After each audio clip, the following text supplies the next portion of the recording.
पिछले वर्ष ही आमला प्रताप सर नायक ने बड़े गाजे वाजे से डंके की चोट पे कहा था कि शहर के विकास के लिए उन्होंने प्रशासन प्रशासन ने 3,000 करोड़ की निधि जो है मंजूर करवाई है।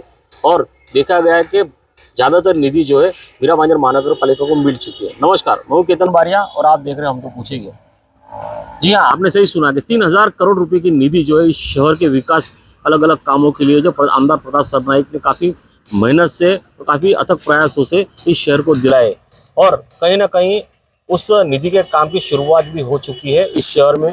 वो शायद वो सीमेंट कंक्रीट रोड के तरह हो, या तो फिर छत्रपति शिवाजी महाराज के पुतले का हो, या तो फिर किले का हो, या अलग अलग योजनाओं का हो। मगर जिस तरह ये काम चल रहा है, मंद गति से जो चल रहा है, उसके चलते जो है इसका खामियाजा जो है यहाँ के मीरा भाईंदर शहर के नागरिकों को जो झेलना पड़ रहा है। एक तरफ तो प्रताप सरनाईक ने करोड़ों रुपए की निधि शहर के लिए ला के दिखा दी, मगर मीरा भाईंदर महानगर पालिका के जो अधिकारी है वो अपनी आदत से मजबूर है, क्योंकि वो काफी सुस्त रवैये से ही अपना काम करते हैं या करवाते हैं ताकि उनको उनमें से 2 पैसे का मुबादला मिले।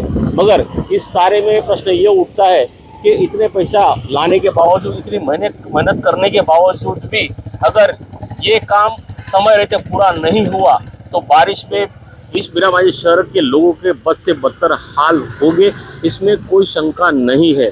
अब देखना ये है कि ये काम कब तक पूरा होता है।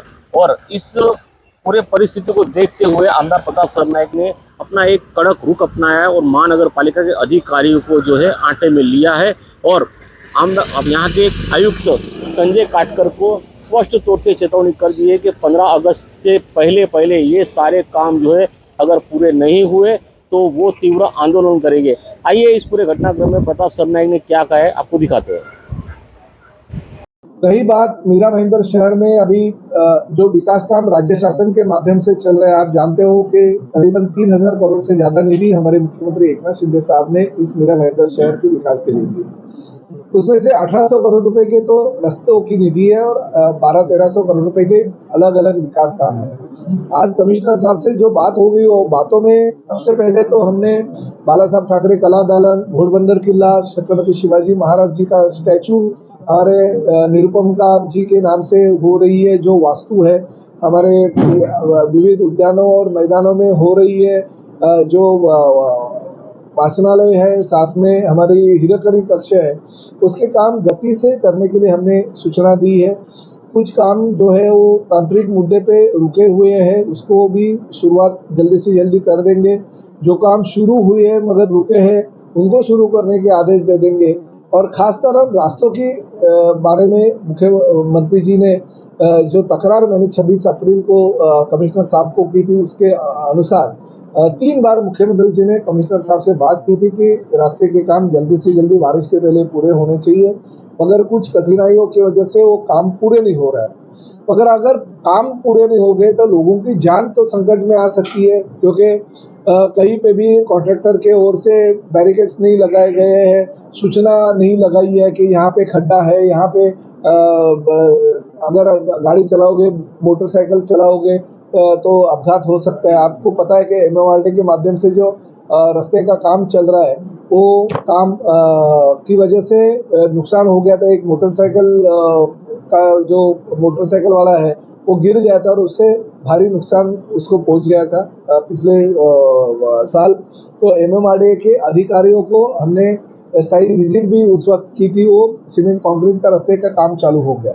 मगर अभी तो समझो अगले हफ्ते में बारिश जोर से चालू हो जाएगी, उस दौरान अगर कुछ अपघात हो गया, क्योंकि रास्ते के मीरा भाईंदर शहर के मैक्सिमम जगह पे रास्तों के काम चल रहे हैं, तो मैंने ये जो शंका अपघात की और लोगों के अपघात के माध्यम से लोगों को जो तकलीफ होगी उसके बारे में चर्चा की। तो कमिश्नर साहब ने कहा कि हम बारिश में भी रास्ते के काम चालू रखेंगे, जिसमें ट्रैफिक की समस्या निर्माण नहीं होगी और ज़्यादा से ज़्यादा ये जो समस्या है इसका निराकरण करेंगे और अपघात नहीं हो ये हम कॉन्ट्रैक्टर से भी बात करेंगे और निगरानी महापालिका के माध्यम से उसके ऊपर रखेंगे।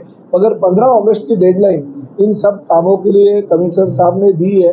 अभी एज ए कमिश्नर उनका रिस्पेक्ट करना चाहिए करके मैंने 15 अगस्त तक की जो उन्होंने डेडलाइन दी वो उसका स्वागत किया, मगर उसके दौरान अगर कोई अपघात होता है कि उसकी पूरी की पूरी जिम्मेदारी महापालिका प्रशासन की होगी। तो महापालिका प्रशासन ने उसके ऊपर कार्रवाई जल्दी से जल्दी करनी चाहिए। और जो मुझे आज उन्होंने कहा है कि 15 अगस्त तक हम सभी काम पूरे करेंगे, तो उसके ऊपर कार्रवाई होनी चाहिए, ऐसा मैंने कहा। और वो जो बातें हैं उन्होंने कही है कि नहीं, हम पूरा करेंगे। मीरा भाईंदर शहर में 3000 करोड़ से ज़्यादा निधि आने के बाद अधिकारियों की लापरवाही से या कुछ कठिनाई की वजह से, तांत्रिक चीज़ों की वजह से अगर ये काम रुकता रहेगा वो बराबर नहीं है। और भी कुछ निधि आगे के विकास काम के लिए हम लेके आएंगे, क्योंकि मुख्यमंत्री जी के हाथों से चालू किया हुआ स्वर्गीय इंदिराबाई बाबूराव सरनाईक अस्पताल जो है, मैं जाके आया, अभी तक उसमें भी कुछ काम बाकी है, इसलिए पूरा नहीं हो रहा है। तो ये तो मुख्यमंत्री जी का अपमान है, उनके हाथों से उद्घाटन हो रहा है, मगर लोगों का अगर लोगों को सेवा नहीं मिल रही है तो गलत है। तो वो भी उन्होंने किसी भी हालत में ये 15 दिन में काम पूरा करने का वायदा किया है।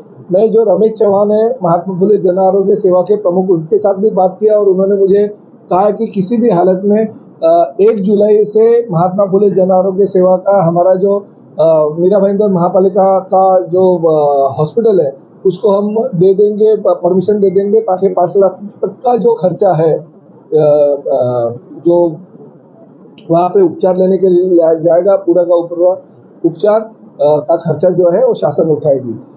तो ऐसे बहुत सारे काम है जिसके बारे में जिक्र हुआ है, मगर प्रशासन ने सकारात्मक प्रतिसाद दिया। तो मैंने 15 तारीख की जो डेडलाइन है 15 अगस्त की, तब तक हम रुकेंगे नहीं। तो शिवसेना के माध्यम से शिवसेना स्टाइल आंदोलन मुझे भी लोक प्रतिनिधि सत्ताधारी होने के बावजूद करना पड़ेगा प्रशासन के खिलाफ, ये मैंने आज कहा है।